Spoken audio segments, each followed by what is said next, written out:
Assalamualaikum warahmatullahi wabarakatuh. Alhamdulillah nahmadu wa nasta'inu wa nastaghfiruhu wa na'udzu billahi min syururi anfusina wa min sayyiati a'malina may yahdihillahu fala mudhillalah wa may yudhlil fala hadiyalah. Asyhadu alla ilaha illallah wahdahu la syarikalah wa asyhadu anna Muhammadan abduhu wa rasuluh la nabiyya ba'dah. Yang saya hormati Bapak Tri Wibowo, yang saya hormati Pak Indra selaku Ketua DPC, yang saya hormati juga Bapak-bapak, Ibu-ibu sesepuh di PKS di Kalasan, dan Bapak-bapak Ibu semua yang ikut acara Zoom di pagi hari ini. Pertama-tama, marilah kita menjadikan puji syukur terhadap Allah Subhanahu wa taala.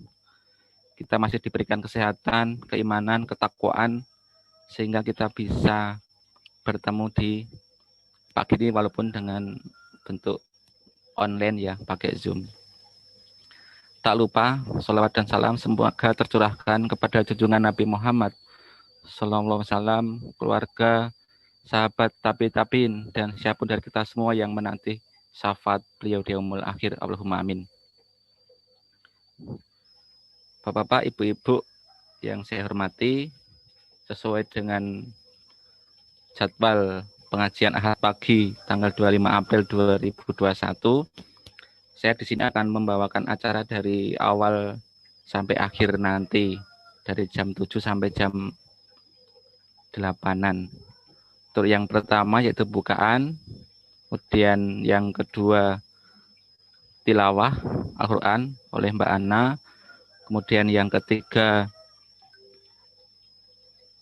materi ini tentang kisah inspiratif dalam Al-Quran, itu tentang kisah penyembelihan sapi betina oleh Bani Israel. Kemudian yang keempat yaitu tanya jawab langsung via chat ya nanti. Kemudian yang kelima adalah penutup. Untuk mengawali acara kita pada pagi hari ini, kita buka dengan bacaan basmalah bersama-sama. Bismillahirrahmanirrahim. Terima kasih, semoga dengan bacaan tadi acara kita dari awal sampai akhir berjalan lancar dan memberikan kita semangat untuk lebih baik lagi ke depannya. Yang kedua yaitu tilawah. Pada Mbak Ana kami persilahkan. Bismillahirrahmanirrahim. Assalamualaikum warahmatullahi wabarakatuh. A'udzu billahi minasy syaithanir rajim. Bismillahirrahmanirrahim. Ar-Rahman 'allamal Qur'an khalaqal insan 'allamahul bayan asy-syamsu wal qamaru bihusban wan najmu wasyajaru yasjudan was-samaa'a rafa'aha wa wada'al mizan alla tatghaw fil mizan wa aqimul wazna bil qisti wa la tukhsirul mizan wal arda wada'aha lil anam fiha fakihatun wan nakhlu dhatul akmam wal habbu dhul 'asfi war rayhan فبأي آلاء ربكما تكذبان خلق الإنسان من صلصال كالفخار وخلق الجان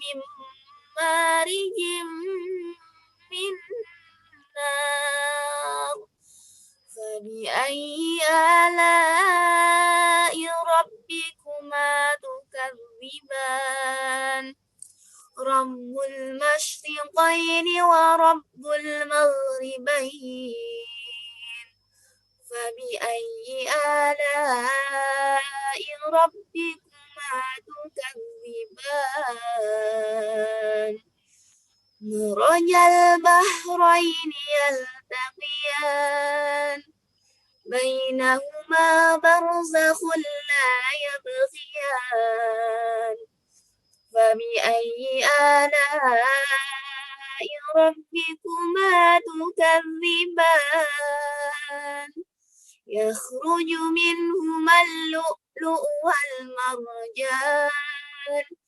فبأي آلاء ربكما تكذبان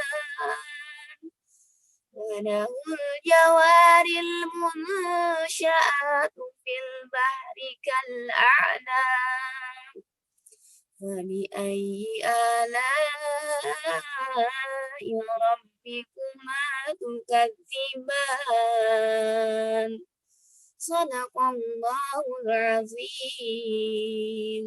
Assalamualaikum warahmatullahi wabarakatuh. Waalaikumsalam warahmatullahi wabarakatuh.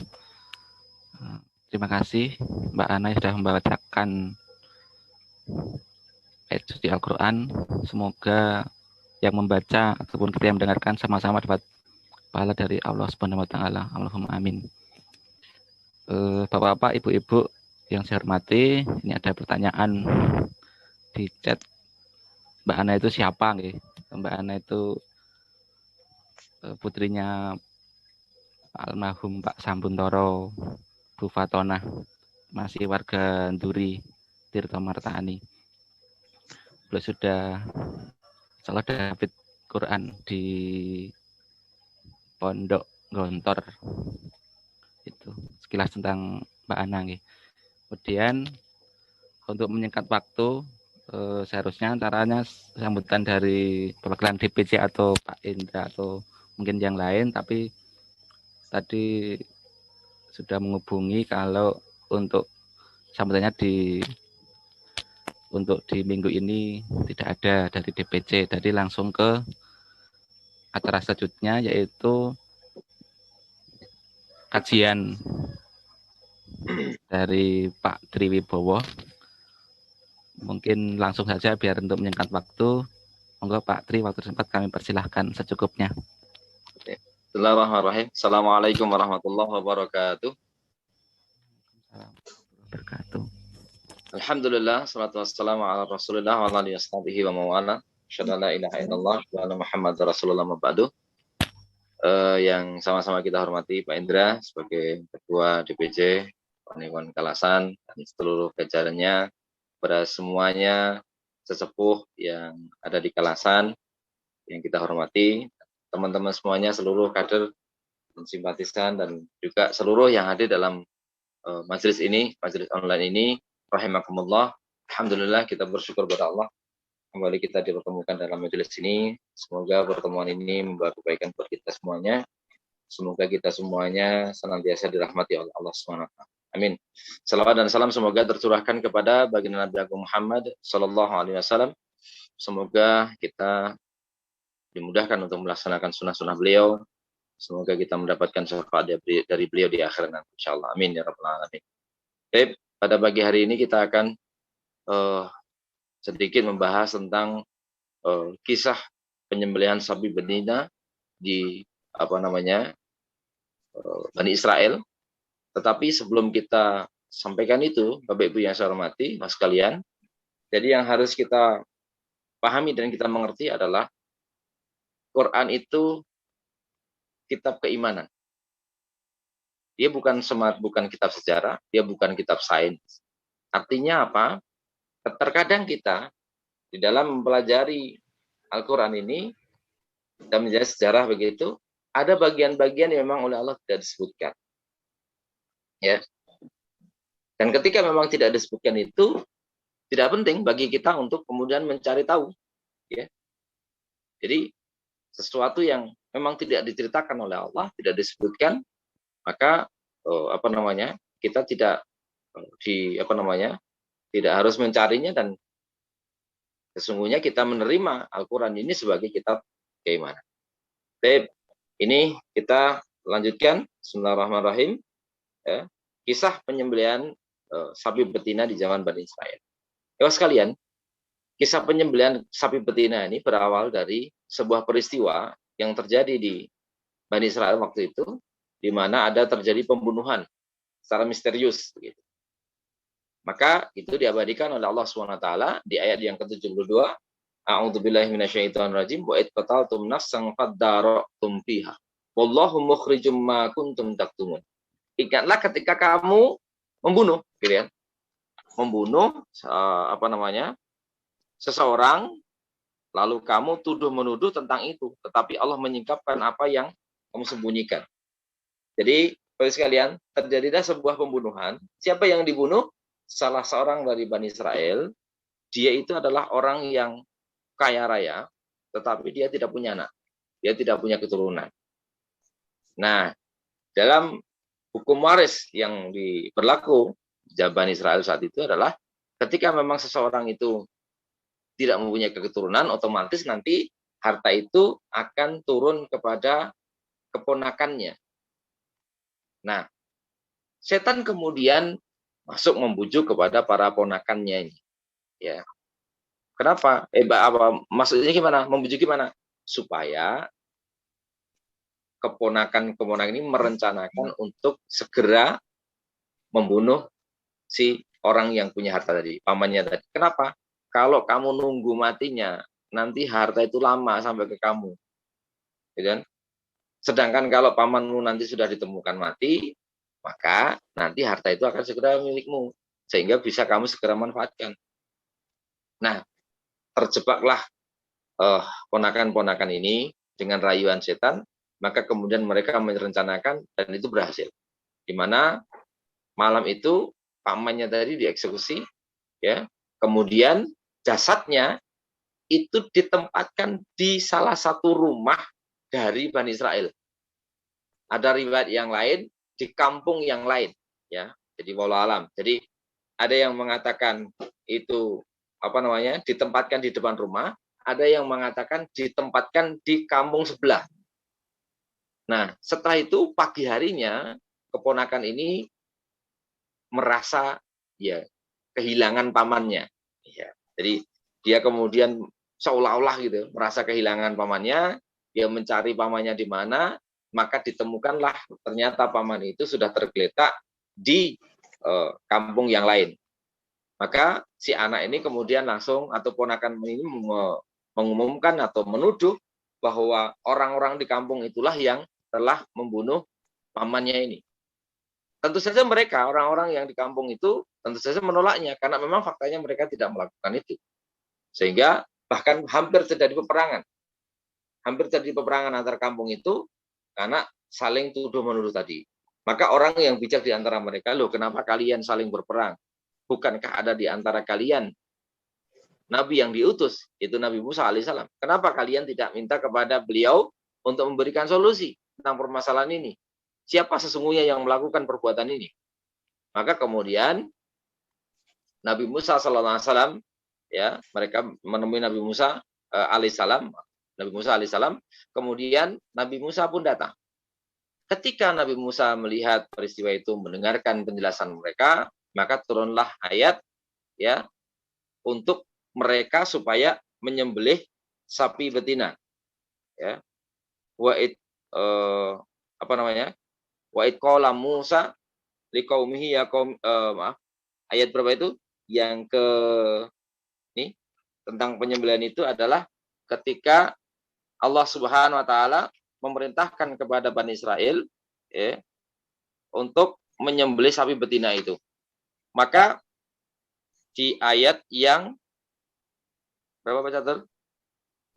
Wa'id qala Musa liqaumihi ya qaumi innakum dolamtum. Bukan. Mana ya? Ayat berapa ya? Teman-teman ada yang bisa bantu nih? Lupa posisinya. Oh, ya. Bentar. Nih, ayat yang ke 67 ya. Wa'id qala Musa liqaumi innallaha ya'murukum an tadbahu baqarah. Kemudian Nabi Musa alaihissalam mengatakan ya bahwa sesungguhnya Allah Subhanahu wa taala telah memerintahkan kepada mereka, yaitu orang-orang Bani Israel itu, untuk menyembelih sapi betina. Ayat yang ke-67. Nah, kemudian mereka, orang-orang yang diperintahkan untuk menyembelih sapi itu, Bani Israel itu berkata, apakah engkau akan menjadikan kami sebagai ejekan? Loh, ini urusannya apa? Ini itu kita mencari orang siapa yang membunuh. Tapi kenapa engkau malah perintahkan supaya kami menyembelih sapi betina? Ya, maka Kanjeng Nabi Musa menjawab, aku berlindung kepada Allah agar tidak termasuk orang-orang yang bodoh. Ini adalah wahyu dari Allah, ini perintah dari Allah, udah laksanakan saja. Nah, ketika mendengar itu, ternyata apa yang dilakukan oleh Bani Israel terhadap perintah dari Allah itu, maka mereka pun berkata kepada Nabi Musa alaihissalam, qalu du'u lana rabbaka yubayyin lana ma hi. Ya. Kemudian qala innahu yaqulu innaha baqaratul la faridu wala bikrun awanum baina dzalik faf'alu ma tu'marun. Mohonlah kepada Tuhanmu ya Musa agar kami dijelaskan oleh Allah, agar Allah menjelaskan kepada kami ya tentang sapi betina itu. Maksudnya sapi betina yang seperti apa? Tolong dijelaskan ya Musa. Maka kemudian Allah berfirman ya bahwa sapi betina itu tidak tua dan tidak muda, tetapi pertengahan antara itu. Maka kerjakan apa yang diperintahkan kepadamu. Pertama adalah ketika mereka bertanya sapinya seperti apa, Allah Subhanahu wa taala menjawab, sapi itu tidak muda, tidak tua itu maksudnya adalah sapi yang memang saat itu adalah sapi yang kuat-kuatnya. Jadi kalau masih muda dia belum begitu kuat, kalau sudah tua lewat kuatnya. Jadi memang cari sapi yang dia itu memang dalam keadaan sehat kuat, ya tidak tua dan juga tidak muda. Dan itu sudah ditegaskan, udah kerjakan apa yang diperintahkan, coba. Jadi ini Allah Subhanahu wa taala perintahkan, udah sekarang sapinya seperti itu, kerjakan. Itu pun apa yang mereka lakukan terhadap perintah itu, Bapak sekalian. Maka mereka pun masih mengatakan di ayat berikutnya, qalu da'u lana rabbaka yubayyin lana ma launuha. Ya. Mereka bertanya atau mereka berkata, ya Musa, mohonlah kepada Tuhanmu untuk kami agar dia menjelaskan kepada kami apa warnanya. Setelah tadi dijelaskan tidak tua, tidak muda, padahal sebenarnya itu sudah cukup, sudah kerjakan. Cari yang seperti itu, kerjakan. Tapi mereka malah nanya, ya warnanya apa? Maka kemudian dijawab oleh Allah Subhanahu wa taala, qala innahu yaqulu innaha baqaratun safra ufaqi'ul launuha tasurrun nadhirin. Ya Musa menjawab, sesungguhnya Allah berfirman bahwa sapi itu adalah sapi betina yang kulitnya kuning tua warnanya, yang menyenangkan orang-orang yang memandangnya. Nah, Imam Ibnu Katsir itu menjelaskan dalam tafsir beliau, kalau beliau membandingkan dengan apa yang ada di dalam kitab Injil. Kitab Injil. Jadi kalau di dalam kitab Injil itu warnanya merah. Ya. Kenapa di dalam Al-Qur'an kok warnanya kuning? Kenapa terjadi perbedaan? Gitu. Maka kata beliau kemungkinan ya adanya terjadi kesalahan dalam menerjemahkan bahasa dari Ibrani ke bahasa Arab. Ya. Jadi bahasa aslinya di bahasa Ibrani itu tetap warnanya kuning karena tetap Quran itu sama dalam memberikan kisah. Dalam memberikan cerita kisah itu sama. Jadi warnanya adalah kuning. Sapi itu warnanya kuning. Dan warna itu adalah warna yang sangat disukai oleh banyak orang. Tidak ada belangnya, itu kan, warnanya betul-betul mulus, sempurna. Orang-orang senang untuk memandang sapi itu. Nah, kemudian ketika disampaikan begitu, ini kan jadi lebih sulit lagi. Tadi perintahnya yang pertama kan aslinya itu kan suruh nyembelih sapi. Ketika mereka seandainya mau segera mengerjakan, dalam tafsir Ibnu Katsir disebutkan, seandainya mereka toh menemukan seekor sapi betina, mbuh kuwi sehat, itu besar atau kecil, yang itu wujudnya sudah sapi betina, sebenarnya selesai. Karena nanti sebenarnya fungsinya untuk apa sih? Ya, nanti dijelaskan. Kenapa diperintahkan untuk menyembelih sapi betina? Nah, tetapi kemudian mereka bertanya, dengan pertanyaan itu maka menjadi sulitlah apa yang harus mereka kerjakan. Ditambah lagi, mereka tanya lagi, maka semakin sulit pula mereka mencarinya. Karena apa? Warnanya kuning. Mereka harus cari warna kuning. Tadi pertama seandainya dikerjakan, udah begitu ketemu sapi betina, dilaksanakan, selesai sebenarnya. Tapi karena mereka tanya, dijawab oleh Allah, sapinya tidak muda, tidak tua. Sudah ditegaskan, udah sapinya seperti ini, kerjakan. Tapi ternyata mereka tidak mau mengerjakan, maka mereka masih bertanya, warnanya apa? Maka kemudian dijelaskan, warnanya adalah kuning. Seandainya tadi tidak bertanya pada pertanyaan yang ini, maka sesungguhnya warna tidak menjadi masalah. Kamu mau ketemu sapi warna putih, silahkan. Kamu ketemu sapi warna hitam pun tidak apa-apa. Yang penting sapinya tidak tua, tidak muda. Tapi karena terjadi pertanyaan, maka yang terjadi adalah sapinya dijelaskan oleh Allah SWT, warnanya kuning. Ketika kemudian sudah dijelaskan itu, mereka pun masih bertanya lagi. Qalu ta'u lana rabbaka yubayyin lana ma hiya. Innal baqara tasyabaha alaina wa inna insyaallah lamuhtadun. Jadi ketika mereka dijelaskan seperti itu, mereka pun masih bertanya. Ya Musa, Jadi qalu ta'ulana rabbaka yubayyin lana ma hiya innal baqara tasyabaha alaina. Mereka berkata, mohonlah kepada Tuhanmu ya Musa untuk kami agar dia menjelaskan kepada kami tentang sapi betina itu. Kok kayaknya masih samar sih ya. Dia sudah dijelaskan nih, sapinya tidak tua, tidak muda, kemudian warnanya kuning, ya.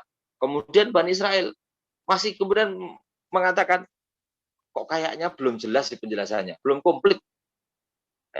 Maka kemudian oleh Allah SWT dijelaskan, karena pertanyaan itu muncul, maka dijelaskan tentang sapi betina itu, ya. Apa penjelasannya? Yang berikutnya, qala innahu yaqulu innaha baqaratul la dalulun tusirul arda wa la tasqil hartha musallamatul la syiyata fiha. Qalul ana ji'ta bil haqq fatabahuha wa ma kadu yaf'alun. Ya Musa menjawab, dia Allah telah berfirman, sapi itu adalah sapi betina yang belum pernah dipakai untuk membajak tanah, tidak pula untuk mengairi tanaman, ya. Kemudian sapi itu adalah sapi yang sehat, sapi itu tidak ada belangnya. Mereka berkata, sekarang barulah engkau menerangkan halnya yang sebenarnya. Lalu mereka menyembelihnya dan nyaris mereka tidak melaksanakan perintah itu. Okay. Jadi itu saja kata Nabi SAW. Untungnya mereka itu mengatakan insyaallahu lamuhtadun. Apa kata Nabi? Seandainya mereka waktu itu mereka tidak mengucapkan insyaallah, niscaya mereka tidak akan pernah menemukan sapi yang bisa digunakan untuk menyembelih sebagaimana yang diperintahkan oleh Allah.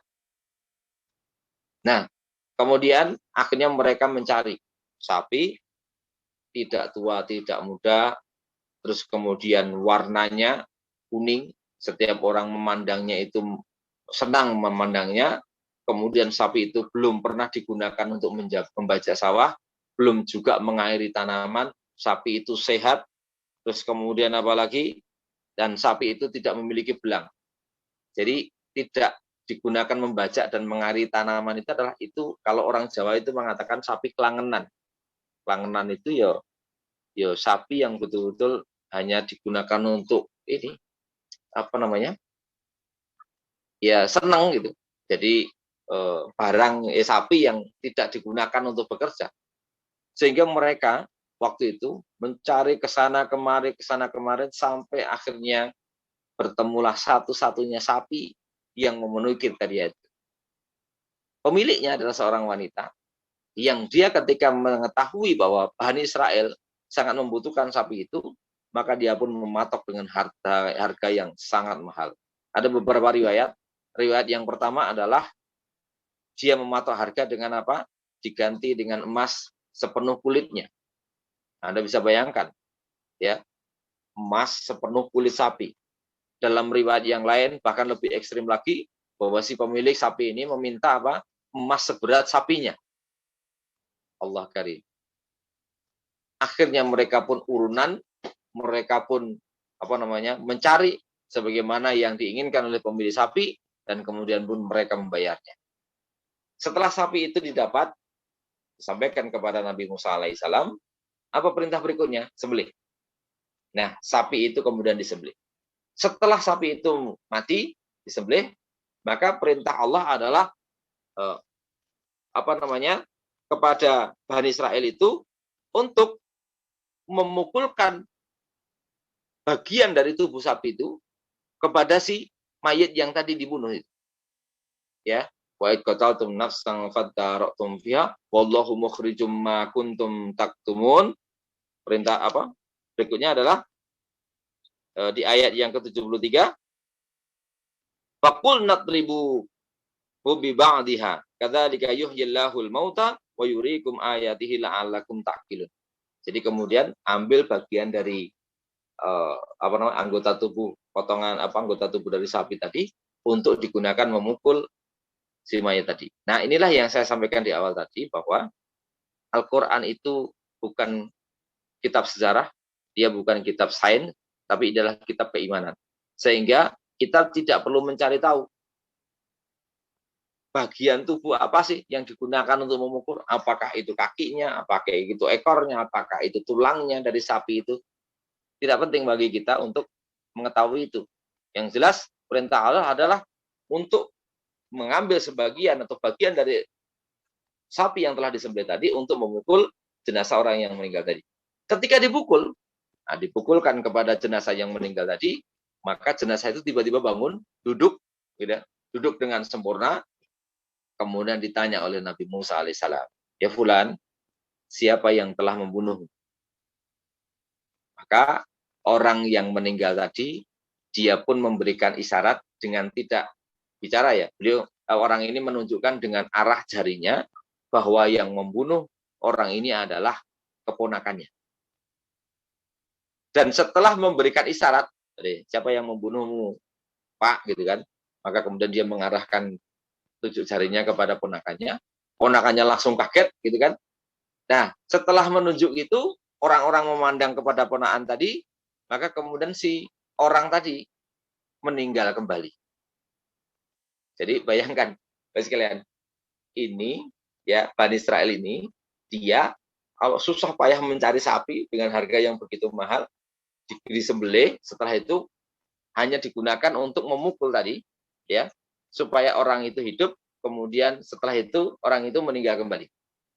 Nah, setelah meninggal, orang yang keponakannya tadi kemudian, enggak, saya enggak membunuh.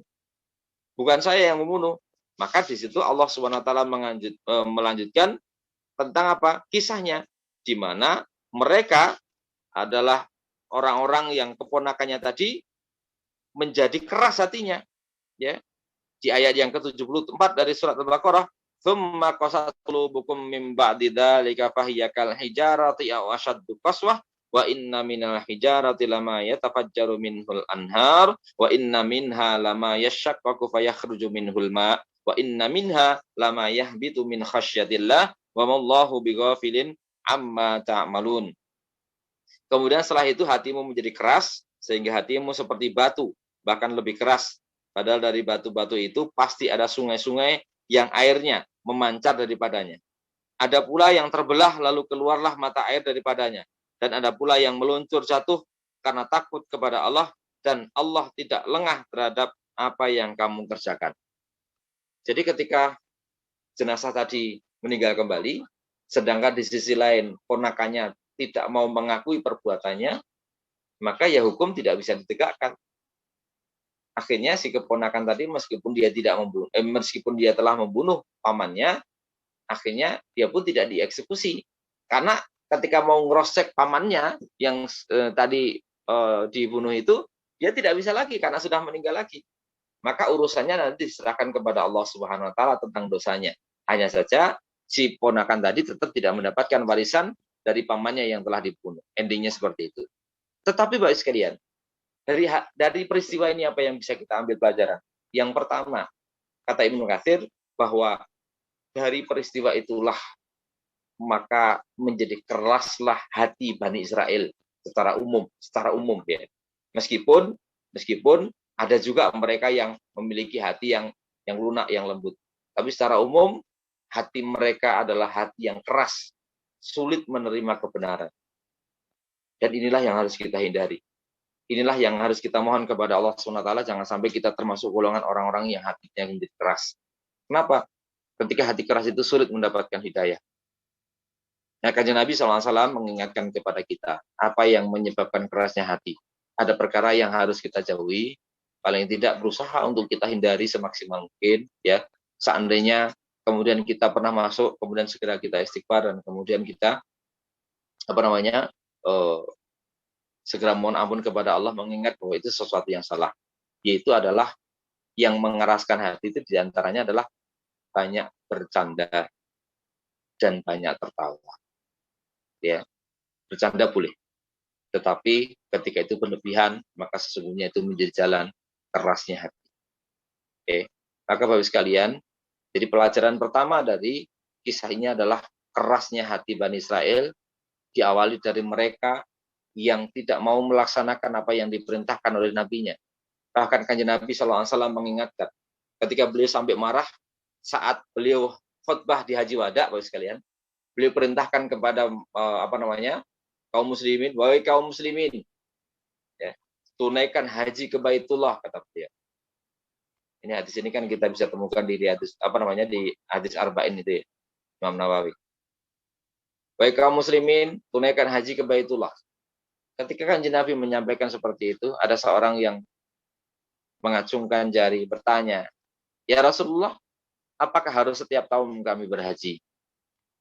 Maka Kanjeng Nabi pun tidak mau menjawab pertanyaan itu. Ya.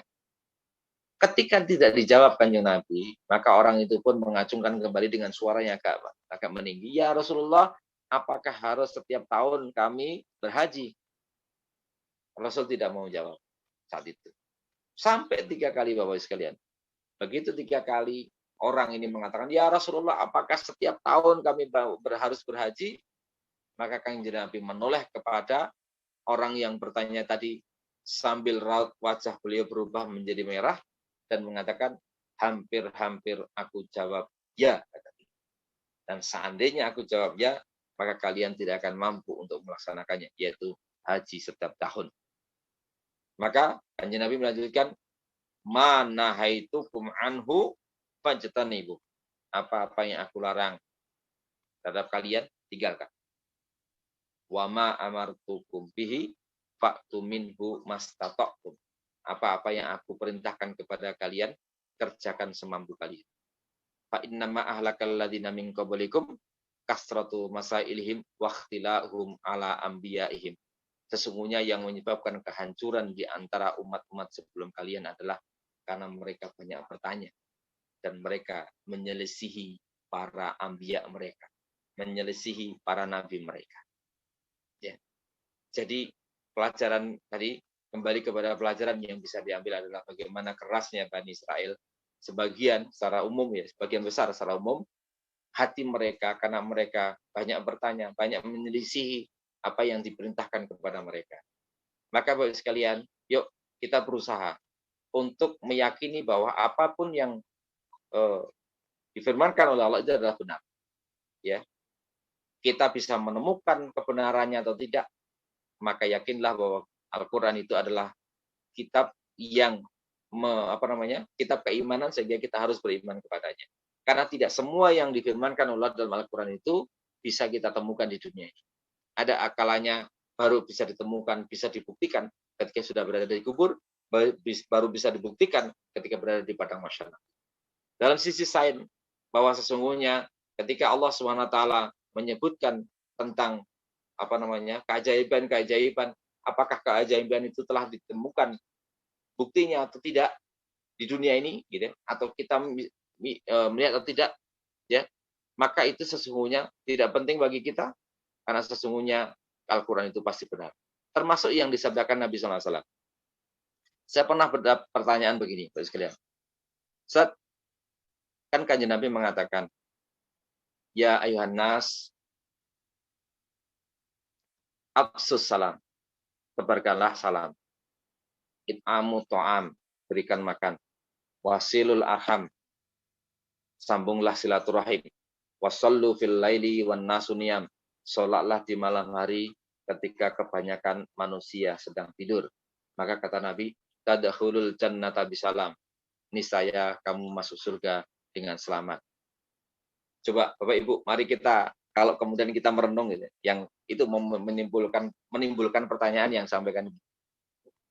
Ini kan Kanjeng Nabi memberikan jalan masuk surga, paketan itu kan 4. Menebarkan salam, ya, menyebarkan salam, terus kemudian memberi makan, menyambung silaturahim, terus kemudian apa tadi? Sholat di malam hari. Loh, ini kan hampir-hampir semua ini kan bersifat boleh dikatakan sunnah, walaupun ya tetap menuju mendekati wajib ya. Kok kenapa sholat wajib tidak disebutkan? Kenapa kemudian zakat tidak disebutkan, puasa tidak disebutkan? Dan Kanjeng Nabi memerintahkan, ya ayuhan nas, itu berlaku untuk manusia. Hadisnya bukan ya ayyuhalladzina amanu, tetapi ya ayuhan nas. Pertanyaannya begini, bagaimana kalau ada orang yang kemudian begini? Ya sudah, kalau begitu saya tak mengerjakan 4 itu saja. Toh saya nanti seandainya mengerjakan 4 itu kan dijamin Kanjeng Nabi masuk surga. Artinya saya tidak salat 5 waktu, saya tidak bayar zakat, saya tidak puasa. Saya mau mengerjakan yang disabdakan Kanjeng Nabi itu sajalah. Saya ketemu orang, saya selalu mudah untuk mengucapkan salam. Saya mendahului dalam mengucapkan salam. Dan salam saya akan saya perbaiki, saya sempurnakan. Dan saya nikmati salam itu. Kemudian apa? Saya akan menjadi orang yang mudah untuk berbagi. Saya akan sering memberikan makan kepada orang. Kemudian saya akan menyambung silaturahim. Saya tidak akan pernah memutuskan silaturahim. Kemudian saya akan mengistiqomahkan untuk sholat malam. Saya tidak mengerjakan selain itu. Apakah kemudian mereka juga masuk surga? Yakinlah Bapak Ibu, apa yang disabdakan Kanjeng Nabi itu insya Allah benar adanya. Seandainya toh orang itu kemudian dari awal meniatkan untuk melaksanakan itu, sangat mudah bagi Allah di kemudian hari, di perjalanannya, maka Allah bukakan pintu kebaikan untuk dia melaksanakan amalan-amalan yang baik. Sebab apa? Bahwa ketika seseorang itu dia telah melaksanakan kebaikan, maka sesungguhnya Allah perlihatkan kebaikan lain yang lebih besar. Sebagaimana ketika kita mengajar, ilmu kita tidak akan berkurang. Semakin kita mengajar, maka justru disitulah Allah akan berikan buka, ya, pertambahan wawasan-wawasan yang kemudian kita akan menjadi semakin haus untuk belajar. Ketika orang itu yakin bahwa yang disabdakan Kanjeng Nabi itu betul dan dia melaksanakan dengan sungguh-sungguh, maka yakinlah pertolongan Allah itu akan datang. Seseorang itu pun akan diberikan jalan oleh Allah, kemudahan-kemudahan untuk melaksanakan yang seharusnya wajib. Bisa jadi dia mengatakan, mosok saya justru penting yang sunnah, yang ini kan wajib, mosok yang wajib saya tidak kerjakan. Di tengah perjalanan bisa jadi kemudian muncul seperti itu, maka dia pun kemudian mengerjakan kewajiban-kewajiban. Jadi sekalian, jadi yang pertama adalah jangan banyak bertanya di dalam konteks amal, ya, laksanakan. Amal itu, ya, semampu kita, ya, apa yang bisa kita lakukan. Oke. Jangan terjebak dengan perdebatan. Contoh misalnya nanti, ya, ketika biasanya yang terjadi perdebatan ini juga masalah puasa ini, puasa Syawal misalnya, puasa Syawal 6 hari di bulan Syawal maksud saya.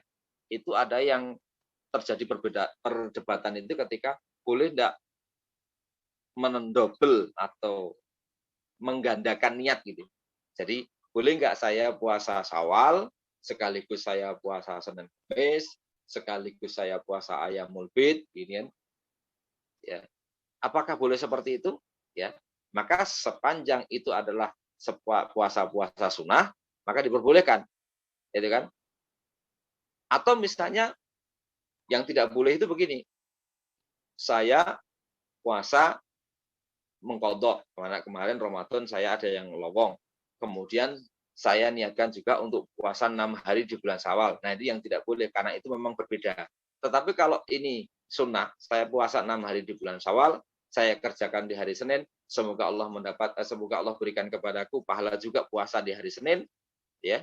Kemudian saya kerjakan juga setiap hari Kamis, semoga Allah berikan pahala kepadaku sebagaimana saya juga puasa di hari Kamis, maka itu sah-sah saja.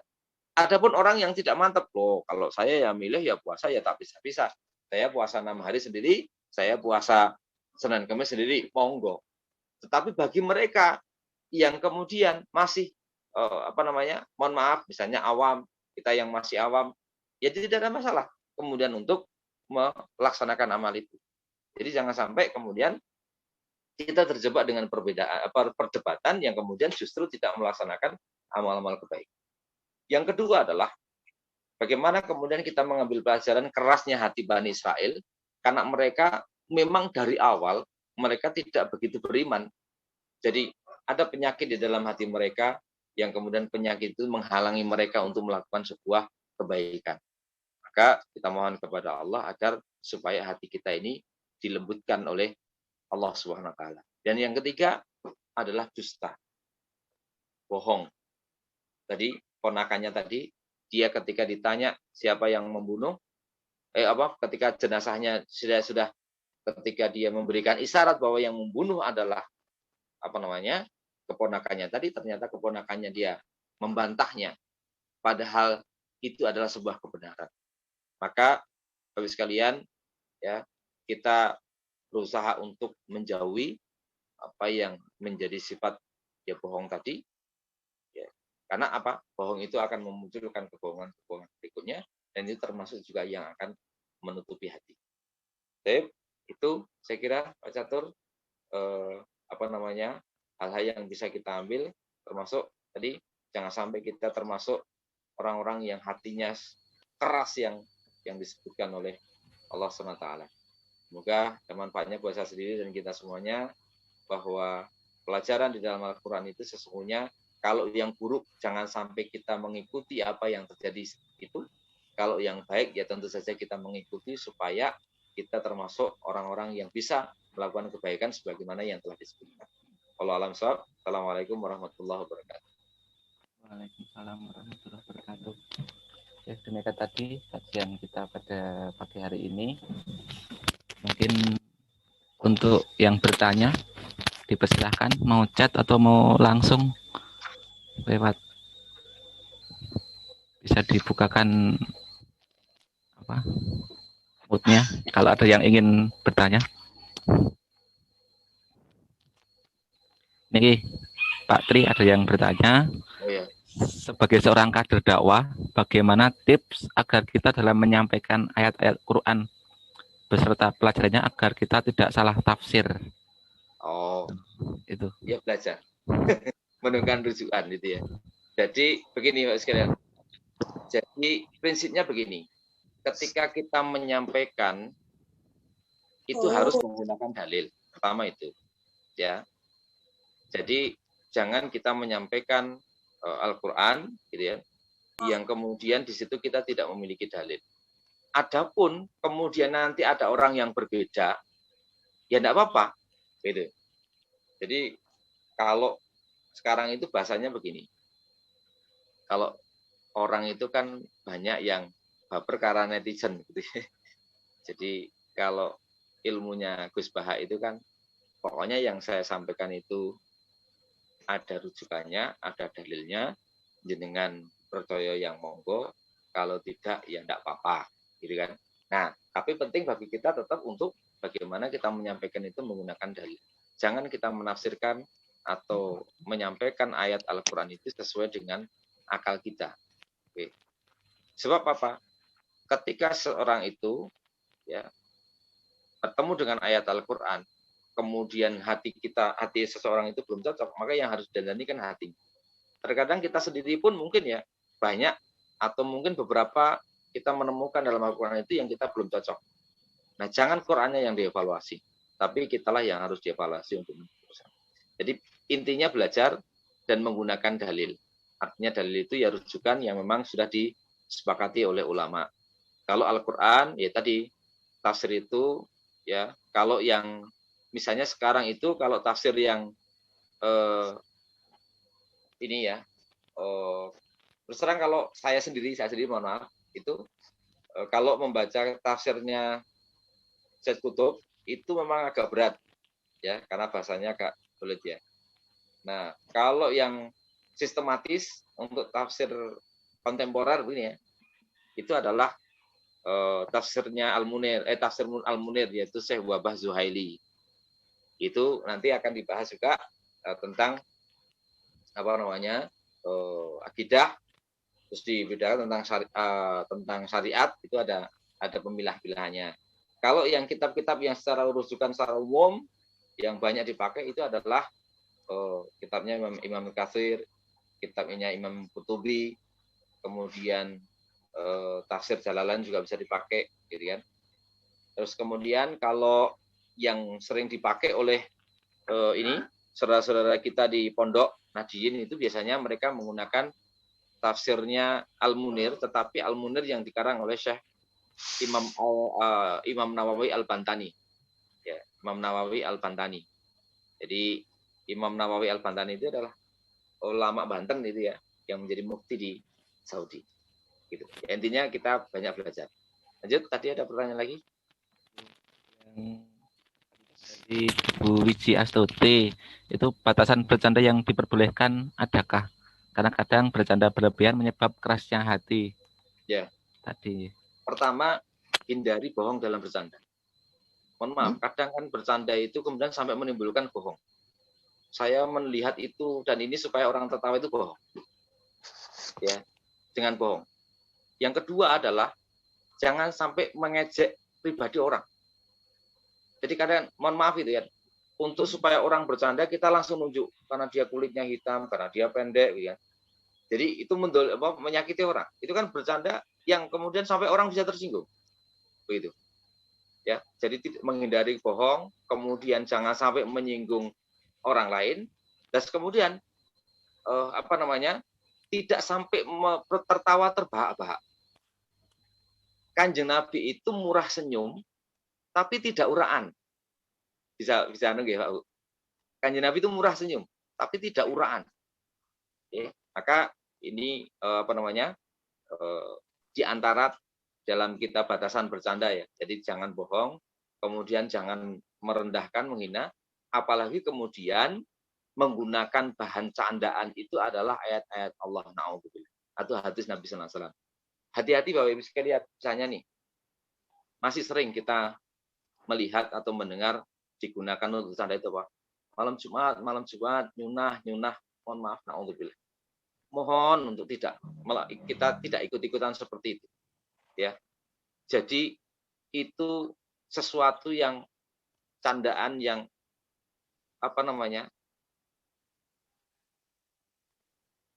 tidak berdalil begitu, tidak berdalil. Terus kemudian cenderung nanti melecehkan dan merendahkan. Ya, apa yang dilakukan oleh Rasulullah SAW. Padahal di malam Jumat itu begitu banyak yang dilakukan oleh beliau. Ya, terus kemudian seolah-olah kemudian itu dijadikan candaan untuk melakukan sesuatu kebaikan. Jadi saya kira begitu. Wallahu a'lam. Ya Allah, Ustadz Wibowo, mungkin sudah jam 8 kurang 2 menit. Untuk pertanyaan sudah dulu deh, Bapak, Ibu-ibu. Lanjut pertanyaan depan.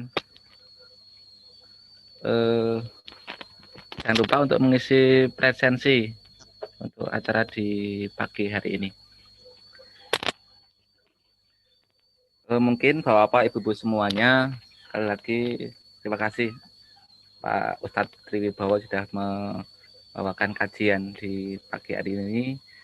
Beberapa hal yang mungkin bisa saya catat bahwa tidak dibenarkan untuk bagi akal itu untuk menentang daripada wahyu juga seperti itu. Kemudian kerasnya hati Bani Israil itu sebagai ibadah dari kita untuk jangan sampai hati kita bisa seperti menjadi keras seperti itu, dan juga jangan berdusta. Mungkin itu nggih bapak-bapak ibu-ibu untuk kajian di pagi hari ini. Ada tambahan dari DPC mboten? Pak Kir, Pak Indra?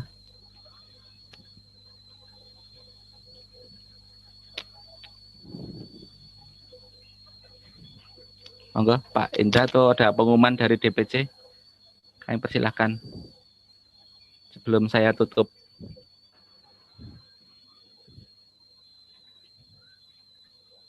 Iya, ampunten, sebentar.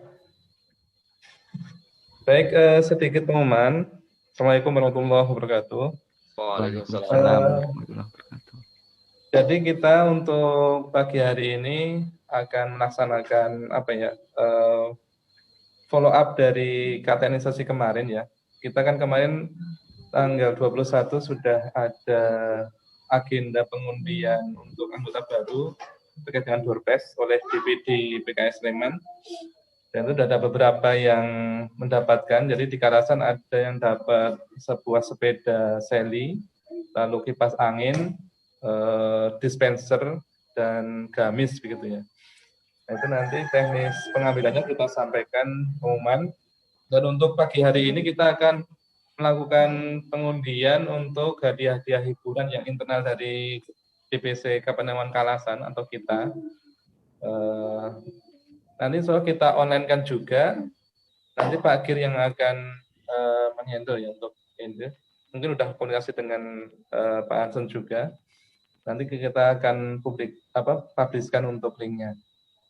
Nah, mungkin itu pengumumannya. Terus barangkali dari kaderisasi juga mohon diinfokan kegiatan ke depannya yang misalnya sehari bersama Al-Quran itu ya. Itu nanti pelaksanaan seperti apa. Terus untuk yang kader Pratama juga ataupun anggota Pratama, itu akhir bulan ini kan juga ada agenda pelita. Itu mohon nanti bisa ikuti oleh teman-teman semua untuk Pratama ya, di tanggal 30 sampai tanggal 2. Nah, mohon segera para anggota untuk bisa segera gabung ke grup ya, biar segera tercatat begitu dan menjadi peserta nantinya. Dan terakhir insya Allah kita juga akan ada sawalan meskipun nanti insya Allah via online juga ya. Mungkin mohon bisa mengkondisikan diri masing-masing anggota. Baik, itu saja Pak Catur untuk pengumuman dari kami sementara seperti itu. Terima kasih. Assalamualaikum warahmatullahi wabarakatuh. Waalaikumsalam warahmatullahi wabarakatuh. Indra nggih. Selanjutnya sudah pukul 8. Mari kita tutup. Sebelum tutup jangan lupa untuk presensi nggih. Nanti ini ada presensi masih tertanggal 18 April. Tuh nanti monggo Pak Is pasti. Mungkin untuk acara kita pada pagi hari ini kita tutup. Apabila saya dalam membawakan acara kajian di pagi ini banyak kesalahan, kami mohon maaf. Tutup dengan membaca doa kafaratul majelis. Subhanakallahumma wa bihamdika asyhadu an la ilaha illa anta astaghfiruka wa atubu ilaik. Saya akhiri. Assalamualaikum warahmatullahi wabarakatuh.